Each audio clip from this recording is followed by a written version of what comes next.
ఇది మిమ్మల్ని భయపెట్టే సూది కాదు, మీ ప్రాణశక్తిని నిద్రలేపే ఒక మంత్రదండం. ఆక్యుపంక్చర్ అనగానే ఒళ్ళంతా సూదులు గుచ్చేస్తారు, హింసించేస్తారు అనుకుంటున్నారా? అయితే ఖచ్చితంగా ఈ నిజాన్ని మీరు తెలుసుకోవాల్సిందే. ఇది ఇంజెక్షన్ సూది. ఈ ఇంజెక్షన్ సూది లోపల ఖాళీగా ఉండి చర్మాన్ని కోసుకుంటూ లోపలికి వెళ్తుంది. అందువల్ల ఇంజెక్షన్ చేయగానే మనకి నొప్పి వస్తుంది.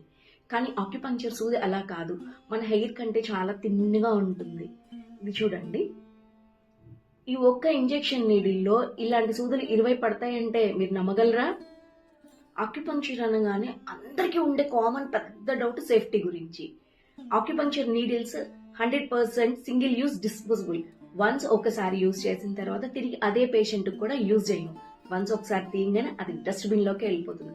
అందుకని 100% సేఫ్. అసలు బ్యూటీ అంతా ఈ సూదులు గుచ్చడంలోనే ఉందండి. ఏ యాంగిల్లో వేయాలి, ఏ పాయింట్ దగ్గర ఎంత లోతులో గుచ్చాలి, విత్ ఫ్లో అయ్యాలా, అలాగే ఆపోజిట్ ఫ్లోలో వేయాలా, ఇవన్నీ కూడా ఒక పెద్ద ఆర్ట్. మీకు సింపుల్ ఒక పాయింట్ చెప్తాను చూడండి. ఈ రేడియల్ వైపు ఈ రెండు మెటాకార్పల్ బోన్స్ మధ్యలో ఇక్కడ ఈ పాయింట్ దగ్గర LI4 అంటే లార్జ్ ఇంటెస్టైన్ 4 పాయింట్ ఇక్కడే ఉంటుంది. ఇది మీకు అన్ని నొప్పులకి కూడా చాలా అద్భుతమైన పాయింట్. ఈవెన్ మైగ్రెయిన్ కూడా చాలా అద్భుతమైన పాయింట్. అలాగే దీన్ని ఈ యాంగిల్లో వేస్తే మనకి బాడీ అంటే కడుపుకి సంబంధించిన అంటే డైజెషన్ కి సంబంధించిన ఏ ప్రాబ్లంలనే పోతాయి. దీన్ని ఈ ఫ్లోలో వేస్తే సైనస్ కి సంబంధించిన ఏ ప్రాబ్లమ్స్ అన్నా పోతాయి. అలాగే దీన్ని ఇలా వేసినప్పుడు జస్ట్ మేము ఇక్కడ వరకే గుచ్చి ఆపేస్తాం. అలాగే దీనికి ఈ ఫ్లోలో వేయాలి అంటే ఆల్మోస్ట్ నీడిల్ మొత్తం పంపించేస్తాము.